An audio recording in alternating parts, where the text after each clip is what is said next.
Hello everybody, উড়ান পাঠশালায় তোমাদেরকে আবার ওয়েলকাম জানাই। আমরা এসএলএসটি 2025 বটানি তার প্রস্তুতিতে আজকে তোমাদের সাথে আলোচনা করব যে পার্টটা, সেটা অবশ্যই দেখে নাও। সেটা হলো আমাদের কাছে ক্রোমোজোমের আল্ট্রাস্ট্রাকচার এবং তাদের কেমিক্যাল কম্পোজিশনটা নিয়ে।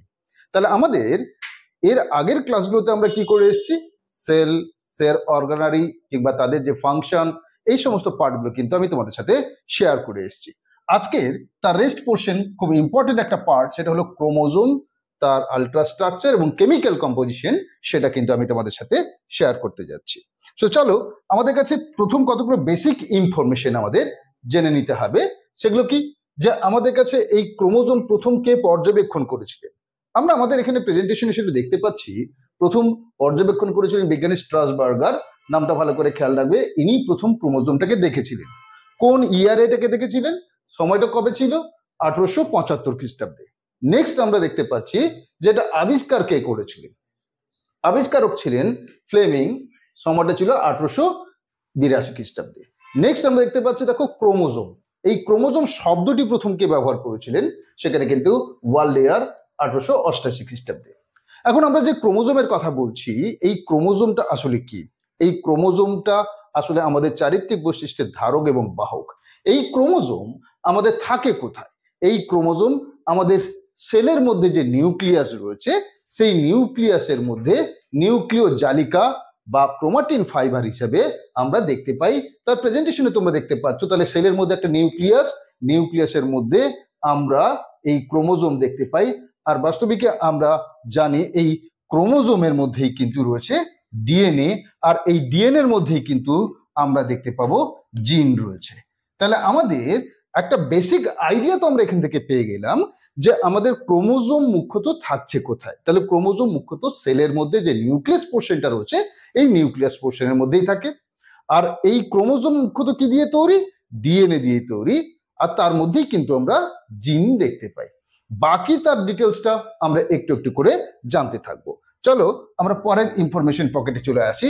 পরের ইনফরমেশন পকেটে সেখানে আমরা দেখতে পাচ্ছি যে এই নিউক্লিয়াসের মধ্যে আমরা ক্রোমোজোম, এই ক্রোমোজোমের মধ্যে আমরা ছোট ছোট সুতোর মতো অংশগুলো দেখতে পাচ্ছি। তাকে যদি আমরা বড় করি, এনহ্যান্স করি, তাহলে দেখতে পাচ্ছি যে সেটা আসলে আমাদের কাছে ডিএনএ। আবার ডিএনএ এর মধ্যে আমরা দুটো ফাইবার অর্থাৎ ডাবল স্ট্যান্ডার্ড অংশ আমরা দেখতে পাচ্ছি। তাহলে এই পার্টটার সঙ্গে সঙ্গে আমরা পরিচয় স্থাপন করব আমাদের বেশ কিছু গুরুত্বপূর্ণ ইনফরমেশনের। তাহলে বেশ কিছু গুরুত্বপূর্ণ ইনফরমেশন যেগুলো আমাদের স্কুল সার্ভিস কমিশনের জন্য জেনে রাখা দরকার, তার মধ্যে সেটা হলো মরফোলজি অফ ইউক্যারিওটিক ক্রোমোজোম যেগুলো রয়েছে। অর্থাৎ আমাদের ক্রোমোজোমকে যদি আমরা বাহ্যিকভাবে দেখি, তার ভৌত গঠনটা কি রয়েছে। রাসায়নিক গঠনটা তো আমাদের জানতেই হবে, কিন্তু ভৌত গঠনটা কি, সেটা কেমন দেখতে হবে। মুখ্যত আমরা এতক্ষণ ধরে যা শেয়ার করে এসেছি তার একটা মিনিমাইজ ফর্ম আমরা এখানে তুলে ধরবার চেষ্টা করছি। যে নিউক্লিয়াসের মধ্যে নিউক্লিয়ার রেটিকুলাম, এই নিউক্লিয়ার রেটিকুলামটাকেই আমরা পরবর্তীকালে কোষ বিভাজনের সময় দেখতে পাই, সেটি ক্রোমোজোমের মতো রূপ নিয়েছে। তাহলে এই ক্রোমোজোম মূলত একটা লম্বা টিউব বেলুনের মতো একটা অংশ বিশেষ। এই লম্বা টিউব বেলুনের মধ্যে সর্বত্র কিন্তু তার থিকনেসটা সমান নয়। কোথাও কোথাও বেশ কিছু সংকুচিত অংশ বা কনস্ট্রিক্টেড পোর্শন আমরা দেখতে পাই। এই ধরনের কনস্ট্রিক্টেড পোর্শন এক বা একাধিক থাকতে পারে, তবে সবকটা কনস্ট্রিক্টেড পোর্শন কিন্তু একই রকম কাজ করে তা কিন্তু নয়। আমাদের বেশ কিছু কনস্ট্রিক্টেড পোর্শনগুলোর মধ্যে বিশেষ এক ধরনের কনস্ট্রিক্টেড পোর্শন বা খাঁজযুক্ত অংশ রয়েছে ক্রোমোজোমের, যাকে আমরা প্রাইমারি কনস্ট্রিকশন বা মুখ্য খাঁজ বলে থাকি। তার অপর নাম সেন্ট্রোমিয়ারও বটে। তাহলে এছাড়া যারা খাঁজগুলো রয়েছে বা যে সমস্ত কনস্ট্রিক্টেড পোর্শন রয়েছে, তাদেরকে আমরা সেকেন্ডারি কনস্ট্রিকশন বলি। আচ্ছা স্যার, প্রাইমারি কনস্ট্রিকশন এবং সেকেন্ডারি কনস্ট্রিকশন দুটোই তো খাঁজ, তাহলে এই দুটোর মধ্যে অন্তরটা কোথায়? এই দুটোর মধ্যে অন্তরটা তোমরা সবাই জানো, আমি আরেকবার শুধু জাস্ট মনেই করিয়ে দিতে চাই যে এই প্রাইমারি কনস্ট্রিকশন নামক পোর্শনটিতে বিশেষ ধরনের প্রোটিন দেখতে পাই, যা তোমরা এখানে আমার প্রেজেন্টেশনে দেখতে পাচ্ছ, লেখা রয়েছে কাইনেটোকোর। তাহলে বাকি যে এই ধরনের কনস্ট্রিকশন পোর্শন রয়েছে, অর্থাৎ সেকেন্ডারি কনস্ট্রিক্টেড পোর্শন রয়েছে, সেখানে কিন্তু এই ধরনের কাইনেটোকোর প্রোটিন থাকে না। তাহলে স্যার আমাদের এই অংশ অর্থাৎ প্রাইমারি কনস্ট্রিকশন, তার মধ্যে যেখানে আমরা কাইনেটোকোর দেখতে পাই, এই কাইনেটোকোর নামক যে প্রোটিন ডিস্ক রয়েছে, এর কাজটা কি হবে, এর ফাংশনটাই বা কি হবে, এর কাজটা বা এর ফাংশনটা কিন্তু আমরা সেটাকে রিপ্রেজেন্ট করেছি পরের ছবিতে। কি দেখানো হচ্ছে, যে আমাদের যে ক্রোমোজোমগুলো কোষ বিভাজনের সময় যে আসলে দুটো নতুন অপত্য কোষের মধ্যে বিভাজিত হয়, সেক্ষেত্রে তাকে কোথাও না কোথাও এই ধরনের স্পিন্ডিল ফাইবার বা বেমতন্তু নামক এক ধরনের টিউবুলিন প্রোটিন দিয়ে তৈরি তন্তুর সঙ্গে যুক্ত হতে হয়। তাহলে সেখানে যুক্ত হওয়ার জন্য এই বিশেষ কাইনেটোকোর প্রোটিনটা অত্যন্ত গুরুত্বপূর্ণ ভূমিকা পালন করে। তাহলে কাইনেটোকোর নামক যে প্রোটিনটা, এইটা আমাদের ক্রোমোজোমকে স্পিন্ডিল ফাইবারের সাথে যুক্ত হতে সাহায্য করে। কেমন প্রশ্ন হবে এখান থেকে স্যার? প্রশ্ন আমাদের এমনটা হবে যে কাইনেটোকোর প্রোটিন ক্রোমোজোমের কোথায় দেখা যায়? এবিসিডি করে 4টে অপশন দেওয়া থাকবে, কোনটা কারেক্ট অপশন? এতক্ষণ ধরে তোমাদের সাথে যা শেয়ার করেছি তাতে নিশ্চয়ই তোমরা কারেক্ট আনসারটা গেস করতে পারছো। হ্যাঁ, উত্তরটা হলো আমাদের প্রাইমারি কনস্ট্রিকশন বা সেন্ট্রোমিয়ার। তাহলে প্রাইমারি কনস্ট্রিকশন বা সেন্ট্রোমিয়ার, এতে এমন কোন উপাদান রয়েছে যার কারণে সেখানেই কেবলমাত্র স্পিন্ডিল ফাইবার যুক্ত হতে পারে? এটি আর একটি প্রশ্নের জায়গা হতে পারে। তাহলে সেক্ষেত্রে অলরেডি এবিসিডি করে বিভিন্ন অপশন দেওয়া থাকবে, সঠিক উত্তরটা নিশ্চয়ই তোমরা গেস করতে পারছো এখন। সেটা হলো আমাদের এই কাইনেটোকোর নামক প্রোটিন ডিস্ক, এটাই কিন্তু আসলে স্পিন্ডিল ফাইবারকে যুক্ত হতে সাহায্য করে। এছাড়া আর একটা প্রশ্ন হতে পারে, এই স্পিন্ডিল ফাইবার এটি কোন প্রোটিন দিয়ে তৈরি হয়? অলরেডি আমরা এটা বলেছি কোন প্রোটিন দিয়ে, সেটা হলো টিউবিউলিন প্রোটিন। টিউবিউলিন প্রোটিন দিয়ে কিন্তু স্পিন্ডিল ফাইবার তৈরি হয়। তাহলে অনেকগুলো ছোট ছোট প্রশ্ন কিন্তু আমার এই যে আলোচনা তোমাদের সাথে করলাম তথ্যগুলো তার মধ্যে লুকিয়ে রয়েছে। তাই যত্ন সহকারে এই তথ্যগুলোকে ভালো করে খেয়াল রেখে যাও, নিশ্চিত রূপে তোমরা সাফল্য পাবেই। তাহলে আমরা এখন পর্যন্ত যে তথ্যগুলো জেনেছি সেগুলোকে আমি একবার ছোট্ট করে ইরেজ করে নিই, তাহলে তোমাদের কাছে বাকি নতুন এরিয়াগুলো বোঝাতে আমার সুবিধা হবে। দেখে নাও, আমরা যা জানলাম তা হলো আমাদের এই ক্রোমোজোমের যে বিভিন্ন ভৌত গঠন রয়েছে, অর্থাৎ মরফোলজিক্যাল যে স্ট্রাকচার রয়েছে, তাতে আমরা কি জেনেছি স্যার? তাতে আমরা জেনেছি প্রাইমারি কনস্ট্রিকশনের অপর নাম সেন্ট্রোমিয়ার, এখানে কাইনেটোকোর প্রোটিন থাকে, এটি ক্রোমোজোমকে স্পিন্ডিল ফাইবারের সাথে যুক্ত হতে সাহায্য করে। বাহ। তাহলে সেকেন্ডারি কনস্ট্রিকশন, এখানে স্যার এইটা বুঝলাম যে এখানে আমাদের কোনো রকম কাইনেটোকোর নামক প্রোটিনটা থাকে না। একদম ঠিক। তাহলে স্যার এর কাজটা কি? এর কাজটা কি? এইটা কিন্তু আমাদের কাছে আর একটা গুরুত্বপূর্ণ ইনফরমেশন বা পকেট, যা তোমাদের এসএলএসটির জন্য ভীষণ দরকারি একটা তথ্য হতে চলেছে। যে ক্রোমোজোমে তো অনেক খাঁজযুক্ত অংশ রয়েছে, আমরা হয় প্রাইমারি কনস্ট্রিকশন তাকে সেন্ট্রোমিয়ার বললাম, তার ফাংশন বুঝলাম, সেখানে কি রয়েছে সেটাও বুঝলাম। তাহলে সেকেন্ডারি কনস্ট্রিকশন, তার গুরুত্বটা কি, সে কি কাজ করে, সেই জায়গাটাকে তোমাদের সাথে শেয়ার করতে চাইছি। একটা জায়গা তোমাদেরকে বলে রাখি, এর অপর একটি নাম রয়েছে, সেটা হচ্ছে NOR। এই NOR নিউক্লিওলার অর্গানাইজিং রিজিয়ন, নামের মধ্যেই এর কাজটা লুকিয়ে রয়েছে। কি সেটা? Nucleolar organizing region. আমরা নিউক্লিয়াসের যে 4টি অংশ এখানে ছবিতে দেখিয়েছি, দেখে নাও। এখানে নিউক্লিয়ার মেমব্রেন, নিউক্লিওপ্লাজম, নিউক্লিওলাস কিংবা নিউক্লিয়ার রেটিকুলাম। এই যে নিউক্লিওলাস নামক পোর্শনটি রয়েছে, তোমরা জানো এটি নিউক্লিওপ্লাজমের মধ্যে সব থেকে ডেন্স পোর্শন, অর্থাৎ ঘন অংশ। এই অংশটি তৈরি করার ক্ষেত্রে এই আমাদের সেকেন্ডারি কনস্ট্রিকশনের গুরুত্বপূর্ণ ভূমিকা রয়েছে বলে এই সেকেন্ডারি কনস্ট্রিকশনকে NOR অর্থাৎ নিউক্লিওলার অর্গানাইজিং রিজিয়ন বলে থাকে। তাহলে এই নিউক্লিওলাস গঠনে ভূমিকা রয়েছে। আর আমরা সাইটোলজি পড়তে গিয়ে এটা জেনে এসেছি যে এই নিউক্লিওলাস নামক পোর্শনে রাইবোজোম তৈরি হয়। রাইবোজোম, যা আমাদের কোষের প্রোটিনের ফ্যাক্টরি। রাইবোজোম এটি আমাদের কোষের প্রোটিনের ফ্যাক্টরি। তাহলে রাইবোজোম কোথায় তৈরি হয়? নিউক্লিওলাসে। আর নিউক্লিওলাস গঠন করবার ক্ষেত্রে ক্রোমোজোমের একটি পার্ট বা একটি অংশ গুরুত্বপূর্ণ ভূমিকা পালন করছে, তার নামটা কি? সেটা হলো সেকেন্ডারি কনস্ট্রিকশন বা NOR। তাহলে তোমাদের পরীক্ষার প্রশ্ন কেমন হবে আমি তোমাদের সাথে আলোচনা করার সাথে সাথে মডেল কোশ্চেন একটা প্রেজেন্টেশন তোমাদের সাথে শেয়ার করে যাচ্ছি, যাতে তোমাদের বুঝতে সুবিধা হয়। প্রশ্নের জায়গা এইটা হবে যে NOR তার ফুল ফর্ম কি?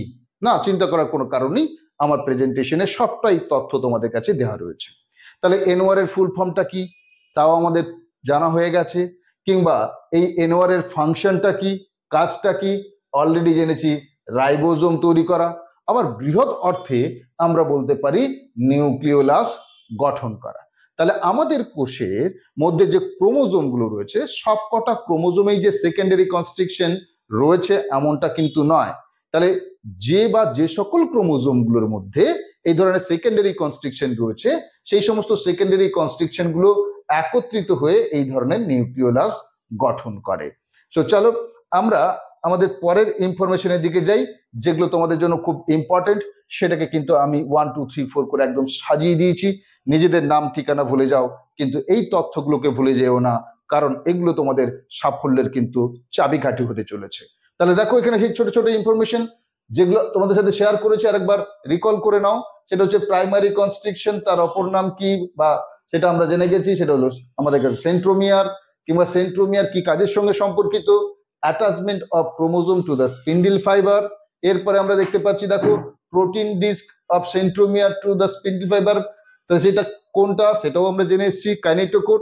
নেক্সট দেখো আমরা secondary constriction of chromosome is called, দেখতে পাচ্ছি NOR, that is full form nucleolar organizing region. তাহলে আমরা এইখানে সমস্ত ইনফরমেশন গুলো দিয়ে দিয়েছি যা তোমাদের কাছে কিন্তু দেওয়া রয়েছে। দেখো এই NOR is related to, NOR কি কাজের সঙ্গে সম্পর্কিত, RNA সিনথেসিস। ও স্যার আপনি যে বললেন রাইবোজোম তৈরি করার কথা, আরে বাবা এই RNA মানে যেটা আমাদের RNA সেটাই হলো কিন্তু আমাদের রাইবোজোমাল RNA বা রাইবোজোম। তাহলে সেটা তৈরি করে, আবার নিউক্লিওলাস গঠনের ক্ষেত্রে এর ভূমিকা রয়েছে। কতিপয় ক্ষেত্রে আমরা ক্রোমোজোমের এই সেকেন্ডারি কনস্ট্রিকশনের পরবর্তী একটা অংশ দেখতে পেতে পারি। তার মানে সেকেন্ডারি কনস্ট্রিকশনের পরেও ক্রোমোজোমীয় একটা ছোট্ট অংশ বা বাহু বেরিয়ে থাকতে পারে। এই ছোট্ট বাহু বা অংশটিকে আমরা স্যাটেলাইট বলে থাকি। না, মহাকাশে উঠছে সেই স্যাটেলাইটের কথা কিন্তু আমরা বলছি না, আমরা বলছি ক্রোমোজোমে যে সেকেন্ডারি কনস্ট্রিকশন রয়েছে তার পরবর্তী ক্রোমোজোমীয় অংশটিকেও কিন্তু আমরা স্যাটেলাইট বলে থাকি। তাহলে এই স্যাটেলাইটটি আকাশে সেই উড়ে বেড়াচ্ছে সেই কিন্তু স্যাটেলাইট নয়। তাহলে আমাদের কাছে এই স্যাটেলাইট যার কথা আমরা বলছি, এই স্যাটেলাইট যদি কোনো ক্রোমোজোমে আমরা দেখতে পাই তাহলে সেই ক্রোমোজোমকে আমরা বলবো স্যাট ক্রোমোজোম।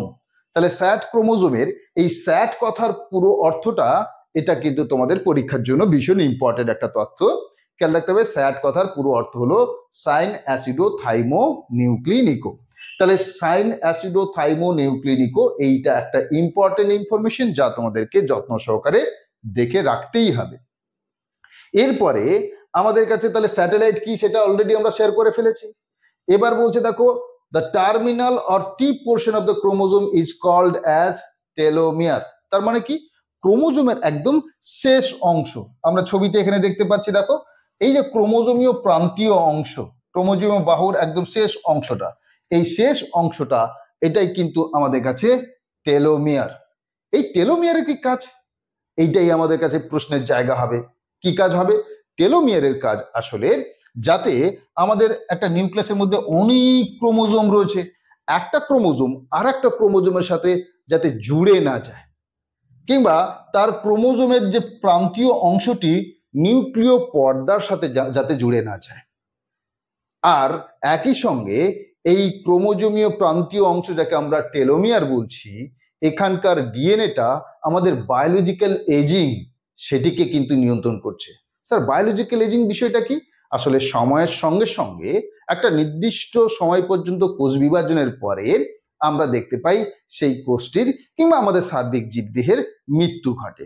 তাহলে এই যে বয়সটা, কতগুলো সেল ডিভিশন হয়েছে, তার প্রত্যেকটা সেল ডিভিশনে টেলোমিয়ারের একটা করে পোর্শন আস্তে আস্তে নষ্ট হতে থাকে।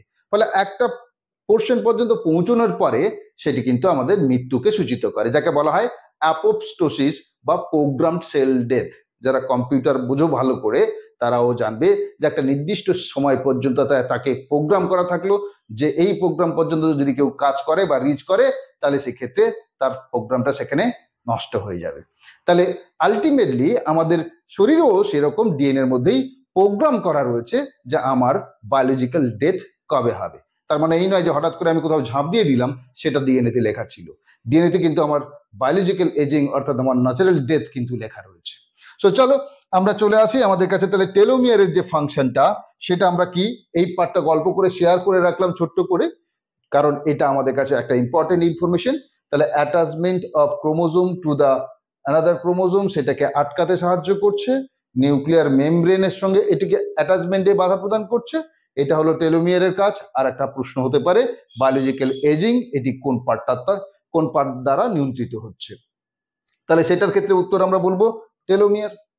এবার দেখো আমরা ক্রোমোজোমের আর একটু গভীরে, তাহলে বাইরে থেকে দেখছি আমরা কিন্তু এখনো পর্যন্ত ক্রোমোজোমের বাইরে ঘোরাঘুরি করছি, ভেতরে ঢুকিনি, আস্তে আস্তে ভেতরে ঢুকছি, বাইরে থেকে ভেতরে ঢুকছি।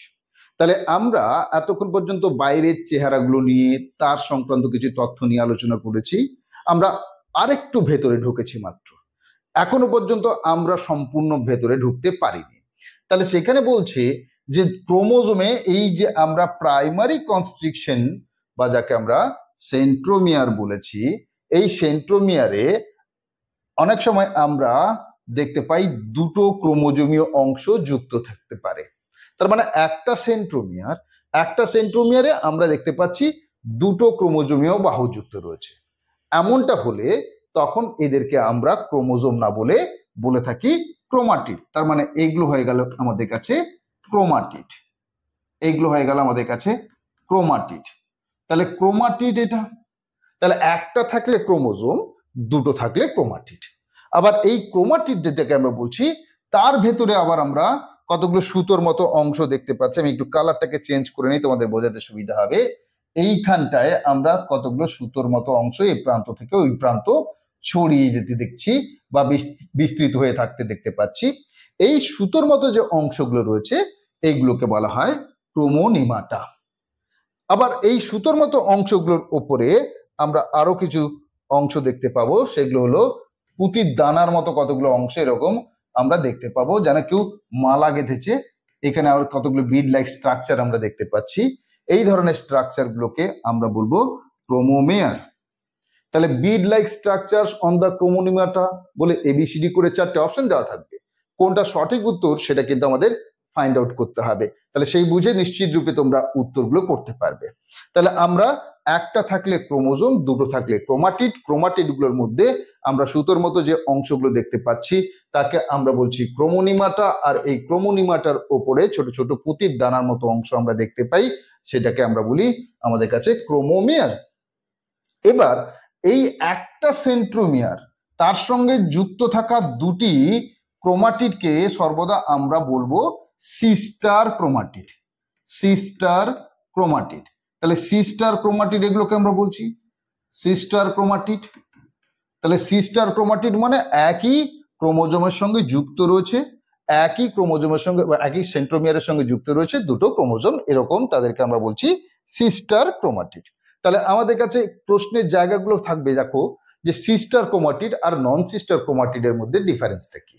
তাহলে যখন ভিন্ন কোনো সেন্ট্রোমিয়ারের মধ্যে থাকা ক্রোমাটিডের সঙ্গে কম্পেয়ার করব তখন নন সিস্টার ক্রোমাটিড আমরা বলবো। তাহলে চলে আসবো আমরা আমাদের কাছে পরের পার্টটাতে, পরের ইনফরমেশনে আমরা চলে যাই।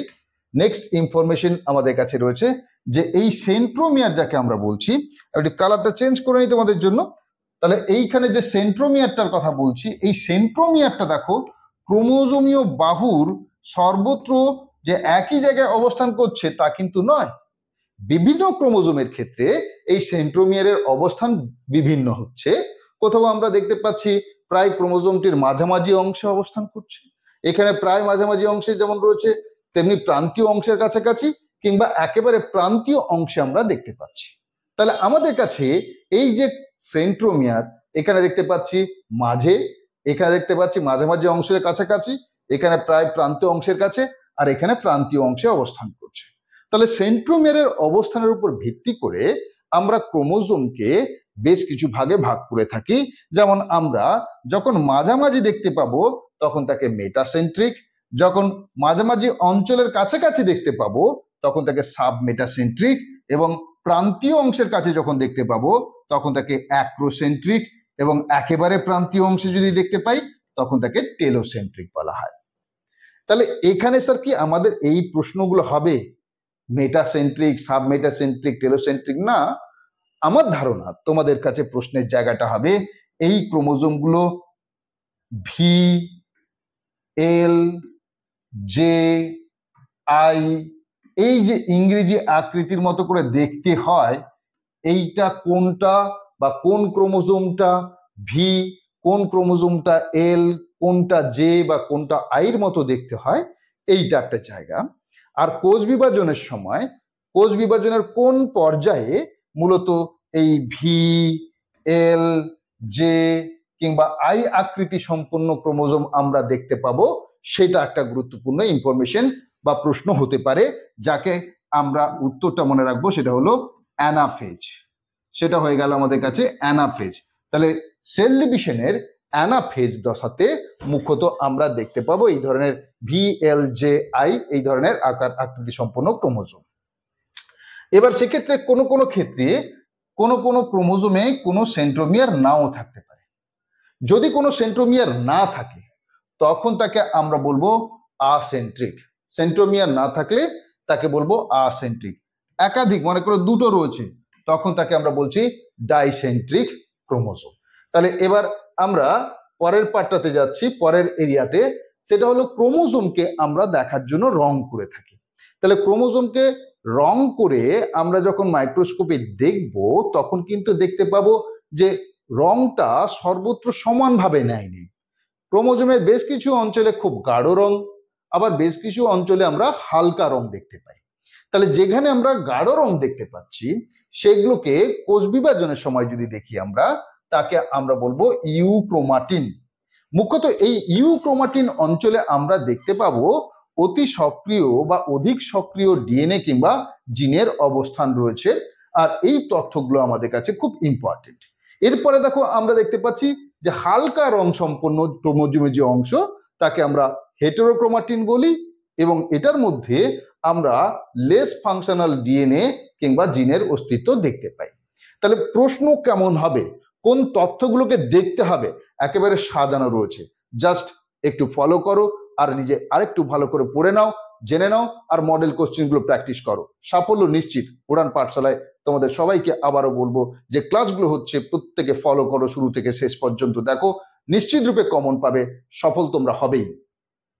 আমরা আমাদের পরের পার্টটিতে চলে আসি। পরের এরিয়ায় বেশ কিছু গুরুত্বপূর্ণ ইনফরমেশন, এখান থেকে প্রশ্ন আসার চান্সেস ভীষণ রয়েছে। কোনটা সেটা হলো আমাদের স্বাভাবিক যে ক্রোমোজোমের আকার আকৃতি রয়েছে, কতিপয় ক্ষেত্রে জীবজগতে আমরা দেখতে পাই বেশ কিছু কোষ বা বেশ কিছু জায়গাতে তাদের ক্রোমোজোমের আকৃতি বেশ বৃহৎ আকৃতির হয়। ব্যাপারটা এরকম, ধরো আমরা স্বাভাবিক একটা আকার আকৃতি আমাদের এই ভারতীয় যে সভ্যতায়, সেখানে আমরা দেখা যেতে পারে 5.5 থেকে 6 বা 5 থেকে 6 ফিটের মতো হাইট হবে মানুষের। কিন্তু আমাদের কখনো বেশ কিছু মানুষ রয়েছে 7 ফুট, 7.5 ফুট হতে পারে। তাহলে তখন তাদেরকে দেখে আমরা কি বলি?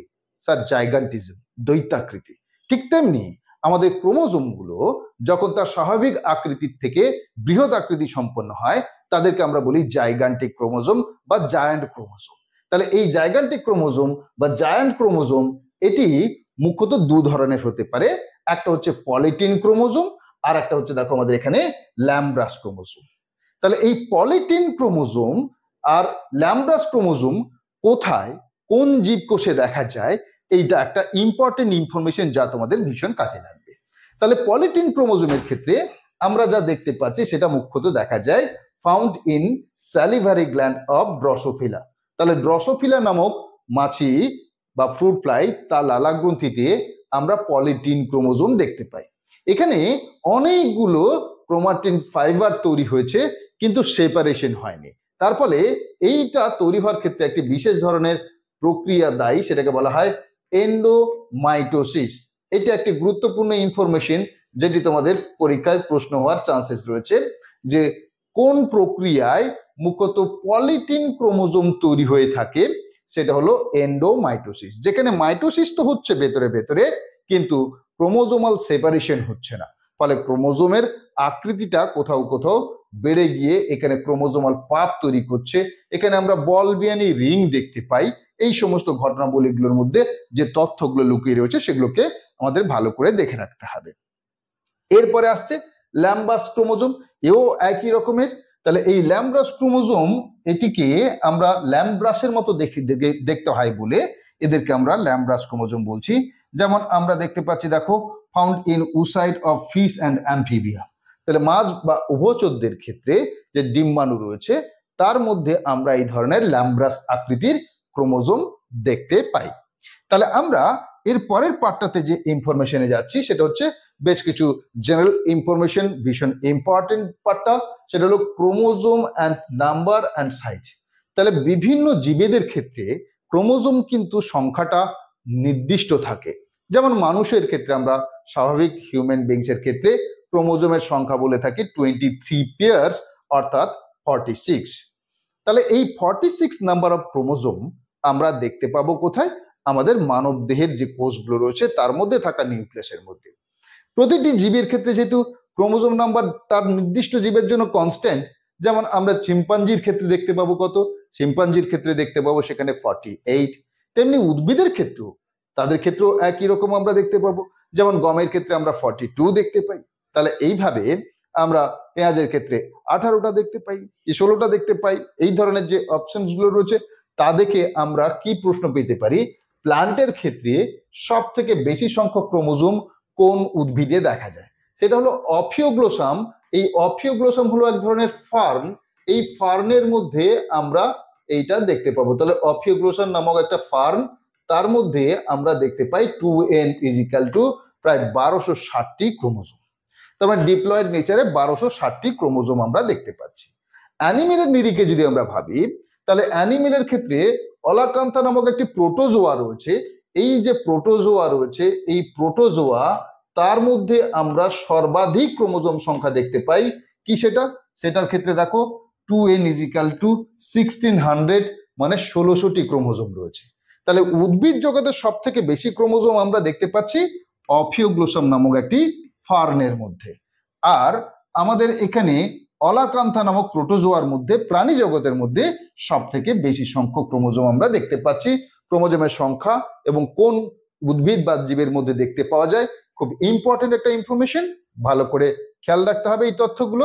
আবার সব থেকে কম সংখ্যক ক্রোমোজোম নাম্বার অর্থাৎ মিনিমাম ক্রোমোজোম নাম্বার কাদের ক্ষেত্রে দেখতে পাবো? স্যার, স্পাইরোগাইরা, মিউকর, এই ধরনের উদ্ভিদের মধ্যে। তাহলে স্পাইরোগাইরা আসলে কি? স্পাইরোগাইরা হলো এক ধরনের আমাদের শৈবাল বা শ্যাওলা, পন্ডসিল্কও বলা হয়। মিউকর একটা ছত্রাক, তার মধ্যে আমরা দেখতে পাচ্ছি মাত্র 2টো ক্রোমোসোম রয়েছে। আর আমরা আগেই জেনে এসেছি মানব দেহে 23 পেয়ার্স অর্থাৎ 46টি ক্রোমোজোম আমাদের দেহকোষে রয়েছে। আবার অ্যানিমেলের ক্ষেত্রে মিনিমাম ক্রোমোজোম নাম্বার, মানে সব থেকে কম ক্রোমোজোম নাম্বার কার মধ্যে দেখতে পাবো? কুচক্রিমি, যাকে আমরা অ্যাসকারিস বলি। এই অ্যাসকারিসের মধ্যে মাত্র 2টো ক্রোমোজোম আমরা দেখতে পাবো। এবার আমরা পরের জায়গাটা যেটা বলছি দেখো, সেটা হচ্ছে লার্জেস্ট বা লংগেস্ট ক্রোমোজোম আমরা কার মধ্যে দেখতে পাবো।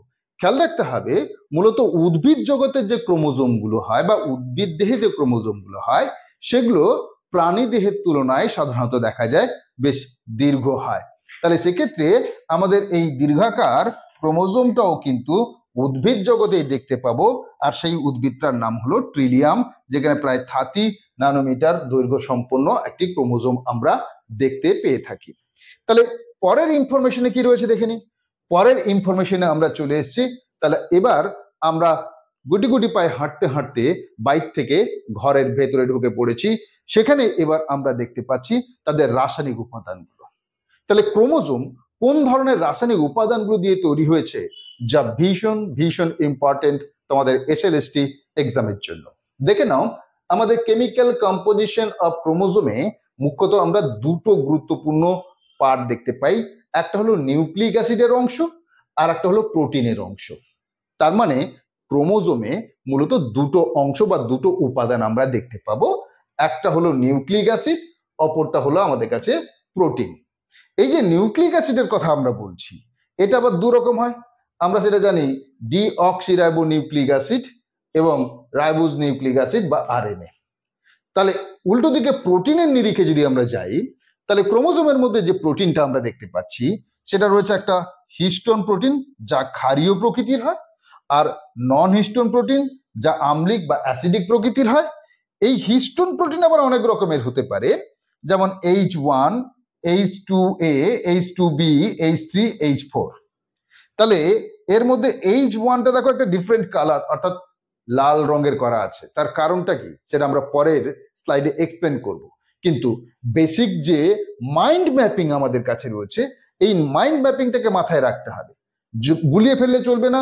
Nucleic acid, protein, nucleic acid দু রকমের রয়েছে, ডিএনএ রয়েছে, আরএনএ রয়েছে, হিস্টোন প্রোটিন, নন হিস্টোন প্রোটিন। আর হিস্টোনের তার নেচারটা কি হবে, নন হিস্টোনের নেচারটা কি হবে। প্রশ্ন কি হবে এখানটায়, হিস্টোনস আর কেমিক্যালি এবিসিডি করে acidic, basic, neutral, all of this, none of this, এই ধরনের অপশন দেওয়া থাকবে। তাহলে তখন আমরা উত্তরটা করতে পারবো স্যার বেসিক। ঠিক একই রকম ভাবে নন হিস্টোনের ক্ষেত্রেও পাবো। তাহলে কেমিক্যাল কম্পোজিশনের বেসিক মাইন্ড ম্যাপিংটা জেনে নেওয়ার পরে আমরা চলে আসি আমাদের বেশ কিছু গুরুত্বপূর্ণ ইনফরমেশন, যেটা এই ডিএনএ অর্থাৎ নিউক্লিক অ্যাসিড কত রকমের বললাম স্যার, দু রকমের রয়েছে। আপনি বলেছেন কি কি বলেছি স্যার, ডিএনএ রয়েছে, আরএনএ রয়েছে। তাহলে চলো ডিএনএ, এই ডিএনএ আমাদের কাছে এলো কিভাবে, অর্থাৎ আমাদের সাথে ডিএনএ পরিচয় ঘটলো কিভাবে। ডিএনএর সাথে আমাদের পরিচয় স্থাপিত হলো যে বিজ্ঞানীর হাত ধরে, তার নাম ছিল ফ্রেডেরিক মেইস্টার। তাহলে এই ফ্রেডেরিক মেইস্টার তিনি ফার্স্ট আমাদের এই ডিএনএ কে নিউক্লিন নাম করেছিলেন, কারণ নিউক্লিয়াসের মধ্যে দেখেছিলেন, তাই তিনি এটিকে নামকরণ করেছিলেন নিউক্লিন। তাহলে সেই ফ্রেডেরিক মেইস্টার তিনি প্রথম কিন্তু আমাদের কাছে এই নিউক্লিয়াসের যে জায়গাটি রয়েছে সেটা কিন্তু আমাদের সামনে তুলে ধরেছিলেন। এর পরবর্তীকালে দুই বিজ্ঞানী, একজন হলো জেমস ওয়াটসন এবং অপরজন হলো ফ্রান্সিস ক্রিক। তাহলে এই ওয়াটসন এবং ক্রিক 1953-তে তারা কি করলেন, তারা এই এক্সরের সাহায্যে মুখ্যত ডিএনএ যে স্ট্রাকচারটা, সেই স্ট্রাকচারটাকে ব্যাখ্যা করে আমাদের সামনে বললেন যে ডিএনএ আসলে দ্বিতন্ত্রী পেঁচানো সিঁড়ির মতো নকশা, যাকে বলা হয় ডাবল হেলিক্স মডেল। ভীষণ ইম্পর্টেন্ট এই ইনফরমেশনটি, যে double helix model of DNA was discovered by ABCD করে অনেকগুলো অপশন দেওয়া থাকবে, কোনটা কারেক্ট সেটাকে তোমাদের ফাইন্ড আউট করতে হবে। এবং এই ডিসকভারির জন্য তারা কিন্তু নোবেল পুরস্কারটাও পেয়েছিলেন 1953। তাহলে খেয়াল রাখতে হবে এটা। তাহলে আমরা এখানে দুটো সুগার স্ট্র্যান্ড পাচ্ছি, একে অপরকে পেঁচিয়ে রয়েছে, এইভাবে পেঁচিয়ে রয়েছে, তার জন্য এটাকে আমরা হেলিক্যাল স্ট্রাকচার, আর দুটো রয়েছে বলে আমরা এটাকে ডাবল হেলিক্স স্ট্রাকচার বলে থাকি। তাহলে এবার আমরা পরের পার্টটাতে যদি যাই, তাহলে সেটা হলো যে ডিএনএ। তাহলে ডিএনএ এর কথা যখন আমরা বলছি, তাহলে ডিএনএ এর রাসায়নিক উপাদানগুলো কি, তাহলে আরেকটু গভীরে ঢুকে বললাম। ডিএনএ এর রাসায়নিক উপাদানের ক্ষেত্রে আমরা দেখতে পাবো সুগার, নাইট্রোজেনাস বেস এবং ফসফেট। তাহলে সুগার, নাইট্রোজেনাস বেস এবং ফসফেট, এই তিনটে মুখ্য উপাদান আমরা ডিএনএ এর মধ্যে দেখতে পাই। এই সুগার যার কথা আমরা বলছি, সেই সুগারটাকে আমরা বলছি ডিঅক্সিরাইবোজ। স্যার ডিঅক্সিরাইবোজটা কি, আমি একটু তোমাদের সাথে বলি। দেখো আমাদের কাছে যে ডিএনএটি রয়েছে, সেখানে যে সুগারটি রয়েছে, সেখানে মূল সুগারটার নাম হলো আসলে রাইবোজ। এখানে আমরা এখানে দেখে নিই, আমরা এটাকে বলছি আমাদের এইভাবে 1, 2, 3, 4 এবং 5। তাহলে 5টা কার্বনের মধ্যে এই 2 নম্বর কার্বনে একটা অক্সিজেন মিসিং, তার জন্যই কিন্তু আমরা মুখ্যত বলে থাকি ডিঅক্সিরাইবোজ। ডি মানে ল্যাকিং, অভাব। কার অভাব? অক্সিজেনের। কোথায়? রাইবোজে। সেই জন্য এটার নাম হলো ডিঅক্সিরাইবোজ। তাহলে ডিঅক্সিরাইবোজের তাহলে পুরো নামটা থেকে আমরা পাচ্ছি ডি মানে ল্যাকিং। কিসের ল্যাকিং আমরা বললাম তার পরের নামের মধ্যেই দেওয়া রয়েছে ল্যাকিং। কিসের ল্যাকিং? না অক্সিজেনের ল্যাকিং। কোথায়? না রাইবোজ সুগারে। তাহলে দেখো ডিএনএ এর মধ্যে যে সুগারটা রয়েছে সেটাও কিন্তু রাইবোজ সুগার। কটা কার্বন রয়েছে আমি এখানে বলেছি, দেখো 1, 2, 3, 4, 5। তাহলে রাইবোজ একটি 5 কার্বন যুক্ত সুগার। তাহলে 5 কার্বন যুক্ত সুগারকে আমরা আর একটা নাম দিয়ে থাকি, কি নাম তোমরা সেটা জানো, তবুও একবার মনে করিয়ে দিই, সেটাকে আমরা বলে থাকি পেন্টোজ সুগার। কেন আমি এই জায়গাটাকে তোমাদেরকে আরেকটু ডিটেল করলাম, ব্যাপারটা বোঝো। পরীক্ষায় প্রশ্নের জায়গাটিতে এরকম হতে পারে, name of the sugar of DNA. তাহলে ডিএনএ এর মধ্যে যে সুগার রয়েছে তার নামটা কি?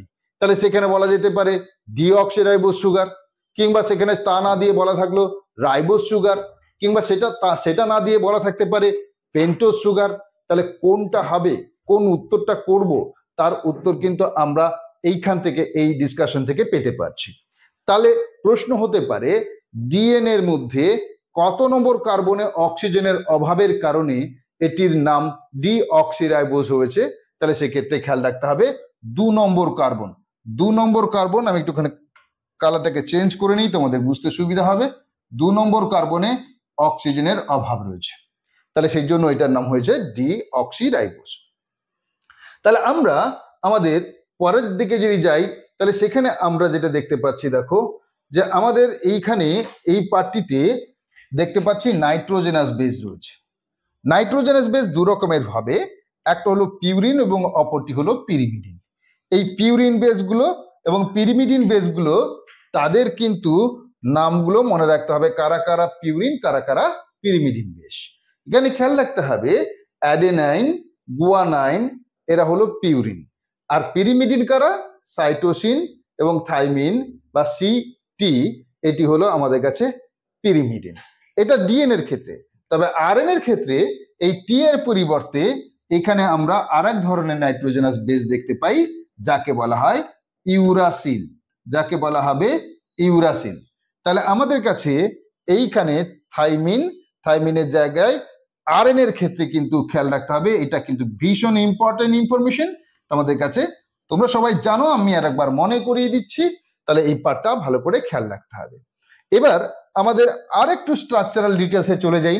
স্ট্রাকচারাল ডিটেলসে সেখানে আমরা যদি যাই, তাহলে সেখানে আমরা দেখতে পাবো যে ডিএনএ যে ডাবল স্ট্র্যান্ড রয়েছে, তার কিন্তু একটাতে একটা স্ট্র্যান্ডে 5 প্রাইম থেকে শুরু করে 3 প্রাইমের ডিরেকশনের দিকে রয়েছে, আর একটা আমাদের কাছে দেখা যাবে যে উল্টো ডিরেকশন, তাহলে সেখানে আমরা দেখতে পাবো 3 প্রাইম থেকে 5 প্রাইম রয়েছে। তাহলে এইভাবে আমাদের কাছে উভয় দিকে ডিফারেন্ট কিন্তু আমরা প্রাইম দেখতে পাচ্ছি, পোলারিটি রয়েছে। এছাড়া ডিএনএ তে এই যে এ এবং টি, তাদের সর্বদা বন্ডিং আমরা দেখতে পাবো। এ এবং টি তে আমরা দেখো 2টো হাইড্রোজেন বন্ড দেখতে পাচ্ছি। আবার আমরা সি এবং জি বা ভাইস ভার্সা যদি বলি, সেখানে কিন্তু আমরা দেখতে পাচ্ছি একে অপরের সঙ্গে 3টে হাইড্রোজেন বন্ড রয়েছে এখানটায়।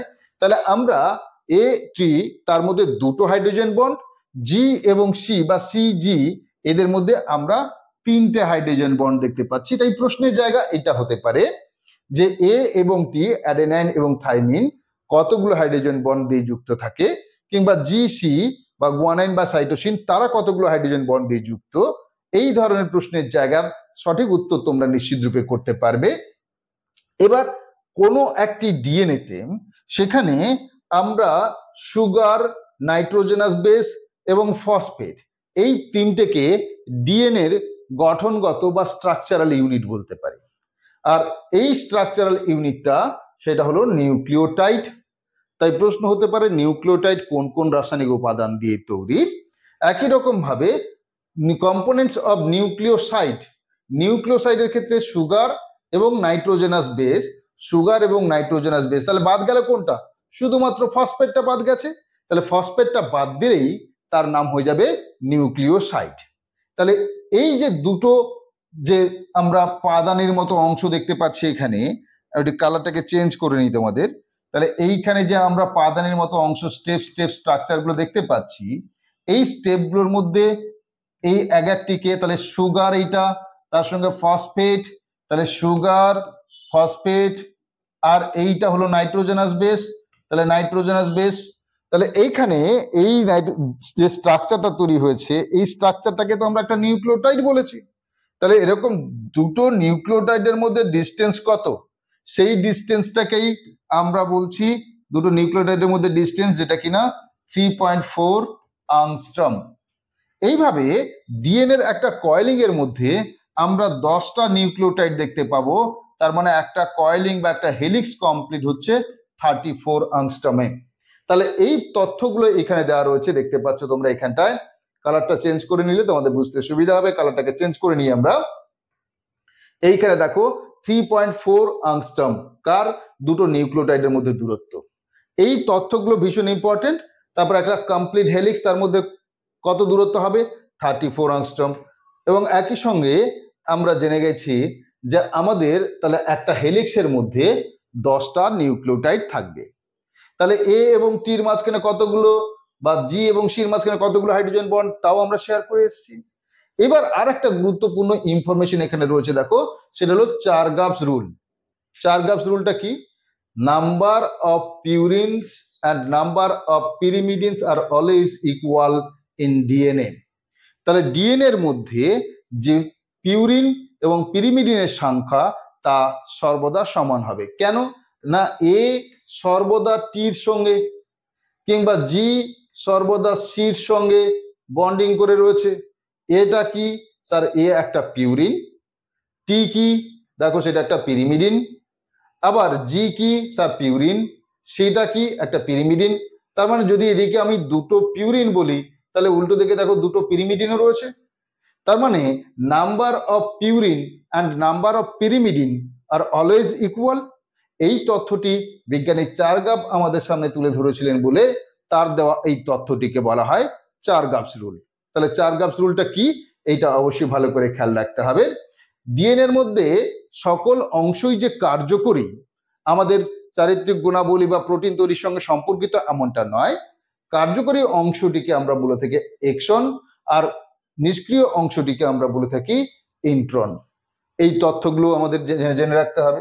তাহলে এইখানে আমরা দেখে নিয়েছি যে এই দুটো মধ্যে দূরত্ব কত, স্যার 3.4 অ্যাংস্ট্রম। আবার একটা পাকের মধ্যে দূরত্ব কত, স্যার 34 অ্যাংস্ট্রম। তাহলে একটা পাকের মধ্যে ডিস্টেন্স কতগুলো নিউক্লিওটাইড রয়েছে? 10টা। তথ্যগুলো সবগুলোকে একবার রিকল করিয়ে দিচ্ছি। আবার এই যে দুটো সুগার স্ট্যান্ড রয়েছে, এইটার সঙ্গে এইটা, এর মাঝে দূরত্বটা কত? 20 অ্যাংস্ট্রম। তাহলে এই ছোট্ট ছোট্ট তথ্যগুলো আমাদের ভীষণভাবে কাজে লাগবে, সেগুলোকে ভালো করে খেয়াল রাখতে হবে। এবার চলে আসি, দেখো, টাইপস অফ ডিএনএ। ডিএনএ জীবজগতে অনেক রকমের রয়েছে। তার মধ্যে নর্মালি আমরা যেটা দেখতে পাই সেটা হচ্ছে আমাদের কাছে বিডিএনএ, অর্থাৎ অধিকাংশ ক্ষেত্রে আমরা যেটা নিয়ে পড়াশোনা করি সেটা হচ্ছে বিডিএনএ। তাহলে বিডিএনএ তে বেস পেয়ারের সংখ্যা হচ্ছে, অর্থাৎ নাইট্রোজেন বেস পেয়ারের সংখ্যা হচ্ছে 10টা। এখানে কিন্তু এ ডিএনএ তে আমরা দেখতে পাবো 11টা, এবং জেড ডিএনএ তে সেখানে দেখতে পাবো 12টা। এইখানে ছোট্ট একটা জায়গা খেয়াল রাখো, এ এবং বি এদের কিন্তু রাইট হ্যান্ড হেলিক্সটা হবে রাইট হ্যান্ড। আর জেড ডিএনএ এর ক্ষেত্রে এটি জিগজ্যাগ ম্যানারে থাকবে, এবং এটা হবে লেফট হ্যান্ডেড। তাহলে এই পার্টটা আমাদের কাছে ভীষণ ভীষণ একটা ইম্পর্টেন্ট পার্ট হতে চলেছে, তাই এটিকে ভালো করে আমাদের খেয়াল রাখতে হবে। যেমন এখানে আমরা 3.4 অ্যাংস্ট্রম, এখানে 2.56 এবং এখানে 3.7 অ্যাংস্ট্রম আমরা দূরত্ব দেখতে পাবো দুটো নিউক্লিওটাইডের মধ্যে ডিস্টেন্সটা। তাহলে এটাকে আমাদের ভালো করে খেয়াল রাখার পরে চলে আসবো পরের আরেকটু গভীরতায় ঢুকবো, সেটা হলো আমাদের কাছে নিউক্লিওজোম কনসেপ্ট। এই যে আমাদের ক্রোমোজোম রয়েছে, এই ক্রোমোজোমটাকে আমরা যদি এলাবোরেট করে আরো গভীরে আরো ভেতরে ঢুকি, তাহলে সেখানে এরকম কতগুলো বেশ স্থূলীকৃত মোটা আমরা একটা সুতোর মতো অংশ দেখতে পাবো। তাকে আরো খুলতে থাকলাম, লাস্টে আমরা গিয়ে দেখতে পাবো যে এরকম 1টা 2টো 3টে 4টে 5টা 6টা 7টা 8টা, এরকম 8টা প্রোটিন একসঙ্গে একটা বল তৈরি করেছে। এই 8টা প্রোটিনের যে বল, তাকে ঘিরে রয়েছে আমরা দেখতে পাবো ডিএনএ। তার মানে এইভাবে 1 2 3 4, এইভাবে 5 6 7, পেছনে রয়েছে দেখতে পাচ্ছি না যাকে, সেটা হলো আমাদের কাছে 8টা। এইভাবে 8টা প্রোটিনকে ডিএনএটা পেঁচিয়ে রয়েছে। এই যে স্ট্রাকচারাল ইউনিটটা তৈরি হয়, এটাকেই বলা হয় নিউক্লিওজোম। তাহলে নিউক্লিওজোম কে বা কারা আবিষ্কার করেছিল সেটা আমাদের কাছে প্রশ্নের জায়গা হবে, এবং নিউক্লিওজোমকে বলা হয় ইউনিট অফ ক্রোমাটিন ফাইবার। সেটা হলো আমাদের কাছে এই নিউক্লিওজোম। এইখানে আমরা নিউক্লিওজোম কাকে বলে সেই কনসেপ্টটা জেনে শেয়ার করে দিয়েছি। এবার আমাদের কাছে এই নিউক্লিওজোমের ক্ষেত্রে, ডিএনএ এর ক্ষেত্রে আমরা মুখ্যত দেখতে পাই যে এই ডিএনএটা এখান থেকে পাক শুরু করেছিল, এইভাবে পাক নিয়ে শেষ করছে, কমপ্লিট করছে প্রায় 147 বিপি 147 47 বেস পেয়ারে গিয়ে এটা হচ্ছে বিপিতে এটা কমপ্লিট হচ্ছে। তাহলে এখানে নিউক্লিওজোম প্রথম কে আবিষ্কার করেছিলেন? আর কর্নবার্গ। দেখো তথ্যটা দেওয়া রয়েছে আর কর্নবার্গ। তাহলে এইখানে যে 8টা প্রোটিন, এই 8টা প্রোটিন দিয়ে তৈরি যে স্ট্রাকচারটা, এটা কি দিয়ে তৈরি, কোন প্রোটিন? এটা মনে রাখবে, এইটা হলো আমরা যে পড়ে এসেছিলাম ক্রোমোজোমের ক্ষেত্রে হিস্টোন প্রোটিনের কথা, সেই হিস্টোন প্রোটিন। তাহলে এখানে যে 8টা হিস্টোন প্রোটিন রয়েছে, সেই হিস্টোন প্রোটিন গুলোর সম্পর্কে আমরা ডিটেলস জানবো। সেখানে খেয়াল রাখতে হবে এই হিস্টোন প্রোটিন যেটি, সেটি কিন্তু অবশ্যই বেসিক বা ক্ষারীয় প্রকৃতির হয়। এটি ক্ষারীয় প্রকৃতির প্রোটিন। তাহলে হিস্টোন প্রকৃতির নেচার হলো ক্ষারীয় প্রকৃতির, আর এই 8টা প্রোটিন দিয়ে তৈরি হয়েছে, সেই জন্য এটাকে হিস্টোন অক্টামার বলা হয়। Histone octamer, histone octamer. তাহলে আমাদের কাছে এই হিস্টোন অক্টামারের যে কম্পোনেন্টস এর ভেতরে যদি যাই, তাহলে সেখানে আমরা এখানে দেখতে পাবো কি কি রয়েছে। H2B, H2A, তাহলে H2A, H2B, আর কি থাকবে? H3, আর থাকবে H4। তাহলে আমরা আরো একটু পরিষ্কার করে বলি তোমাদেরকে, H2B, H2A, H3 এবং H4, এই চারটে একটা হাফ তৈরি করলো। ঠিক সেম চারটে আর একটা হাফ তৈরি করবে, মিলে একটা গ্লোব তৈরি হবে, অর্থাৎ 8টা প্রোটিনের একটা স্ট্রাকচার তৈরি হবে। এর চারিদিকেই আমরা দেখতে পাবো যে ডিএনএ গুলো এর চারিদিকে ভেবে পেঁচিয়ে পেঁচিয়ে রয়েছে। এইভাবে একটা কোর হিস্টোন পার্টিকেলস তৈরি করছে। তাহলে এই কোর হিস্টোন পার্টিকেলস, সেগুলো 8টা দিয়ে রয়েছে, এগুলো সব কোর হিস্টোন পার্টিকেলস 8টা করে রয়েছে। তাহলে 8টা করে হিস্টোন প্রোটিন দিয়ে এরকম একটা স্ট্রাকচার এখানে আমরা তৈরি হতে দেখতে পাচ্ছি। তাহলে এইভাবে আমাদের যে হিস্টোন তৈরি হচ্ছে, সেই হিস্টোন প্রোটিন গুলো চারিদিকে যে হিস্টোন অক্টামার এবং তারকে ডিএনএ ঘিরে যেটা স্ট্রাকচার তৈরি হচ্ছে, সেটাকে আমরা নিউক্লিওজোম বলছি। দেখো এখানে একটা তথ্য দেওয়া রয়েছে, histones are composed of mostly positively charged amino acid residues such as lysine and arginine. তাহলে হিস্টোন গুলোর মধ্যে আমরা লাইসিন এবং আর্জিনিন নামক অ্যামাইনো অ্যাসিডের আধিক্য দেখতে পাবো। এইটি একটি ইম্পর্টেন্ট ইনফরমেশন, যা ভালো করে তোমাদেরকে খেয়াল রাখতে হবে। নেক্সট পরের পার্টটাতে চলে আসি তোমাদের কাছে। সেখানে আমরা নন হিস্টোন যে প্রোটিনটা থাকে, এই নন হিস্টোন প্রোটিনটার কাজটা কি? নন হিস্টোন প্রোটিনটার কাজ হলো একটা খাঁচা তৈরি করা বা ছাঁচ তৈরি করা, যার দ্বারা সেই হিস্টোন প্রোটিন এবং ডিএনএটাকে প্যাকেজিং করে গিয়ে আসলে কোথাও না কোথাও ক্রোমোজোমের রূপ দেবে। তাহলে স্ক্যাফোল্ডিং প্রোটিন কোনটিকে বলে?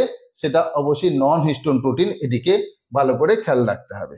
নেক্সট আমরা পুরো বিষয়টিকে আবার একবার ছবির সাহায্যে তোমাদের কাছে তুলে ধরবার চেষ্টা করেছি।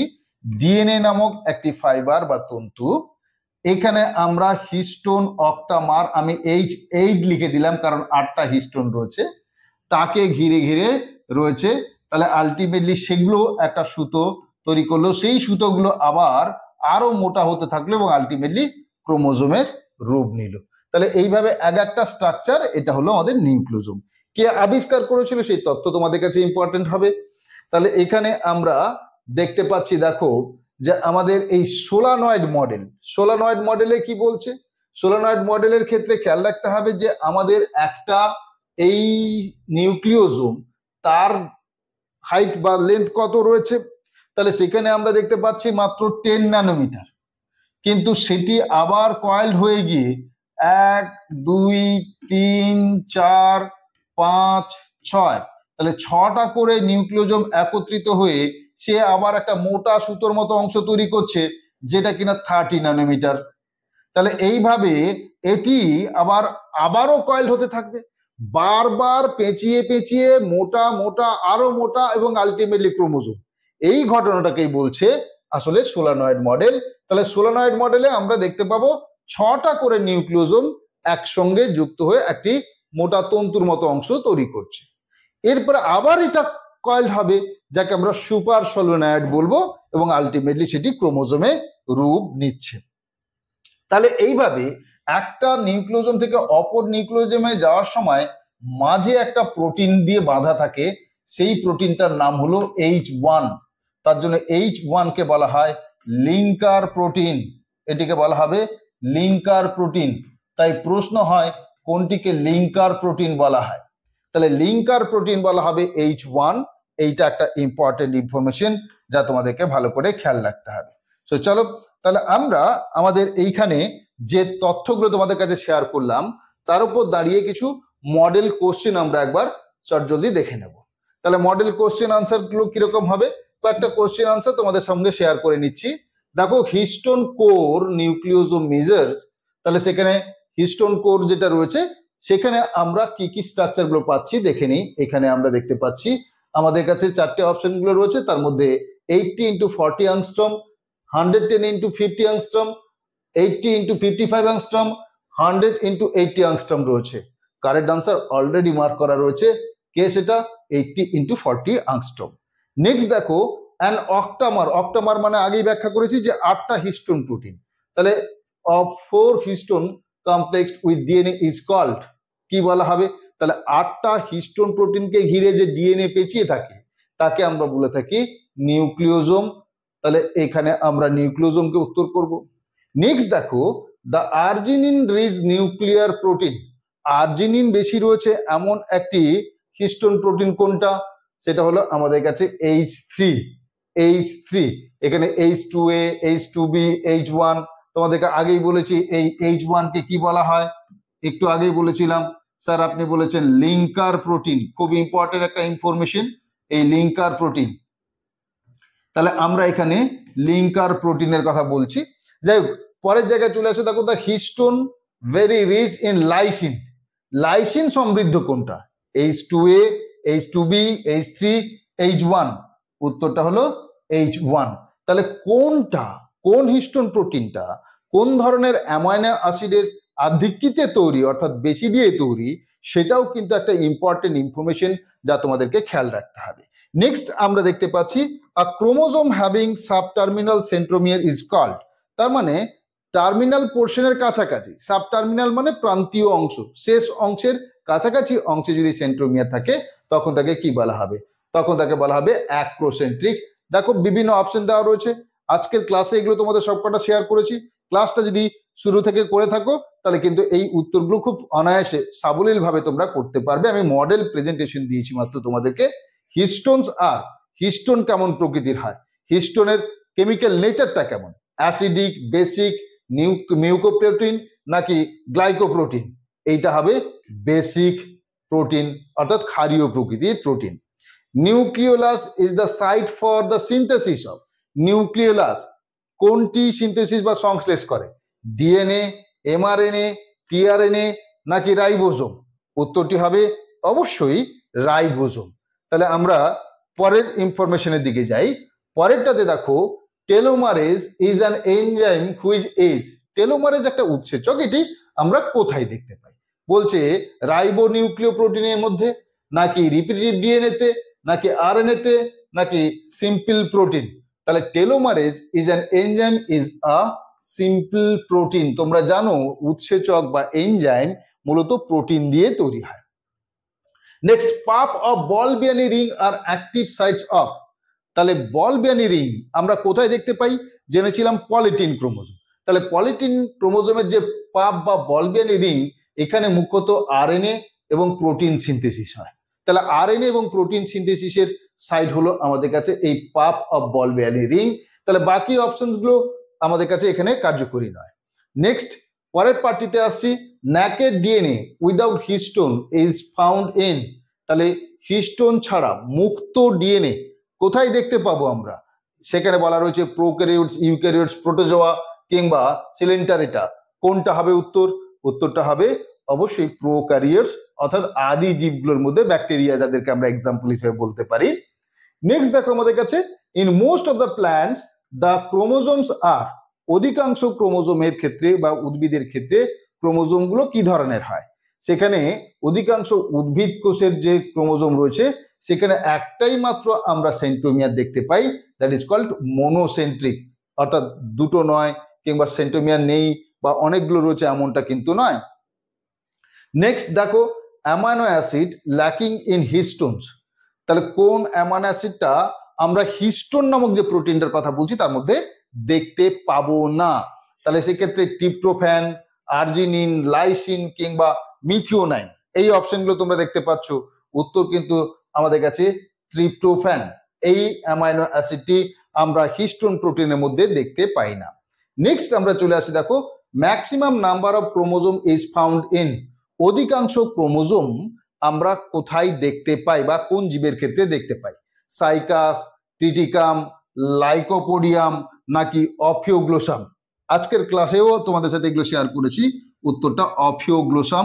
তোমরা এখানে উত্তরটা নিশ্চিত রূপে জানো, যেটা এক ধরনের ফার্ন, যেখানে কিনা আমরা প্রায় 1260টি আমরা কিন্তু ক্রোমোজোম দেখতে পাবো। 2n = 1260। তাহলে এবার আমরা চলে আসছি, দেখো আমাদের কাছে in which does not possess histone associated DNA। তাহলে which one does not possesses histone associated DNA? কোনটার মধ্যে আমরা হিস্টোন যুক্ত ডিএনএ দেখতে পাবো না? ক্রোমোজোম তাতে আছে কিনা, মাইটোকন্ড্রিয়া, হেটেরোক্রোমাটিন নাকি ইউক্রোমাটিন? অবশ্যই মাইটোকন্ড্রিয়া, কারণ মাইটোকন্ড্রিয়াতে আমরা ন্যাকেড ডিএনএ লাইক প্রোক্যারিওট, যেটা আমরা আগে বলেছিলাম, তার মতো দেখতে পাবো। তাহলে এটা আসলে আমাদের ওই প্রোক্যারিওটসের ডিএনএ এর মতো ন্যাকেড ডিএনএ আমরা দেখতে পাই। তাহলে আমাদের কাছে এখানে আমরা যে তথ্যগুলো তোমাদের সাথে শেয়ার করলাম তা তোমাদেরকে এগিয়ে রাখবে এবং আগামী দিনে সফল করবে, এই বিশ্বাস রেখে আজকে ক্লাস শেষ করলাম। দেখা হবে পরের ক্লাসে।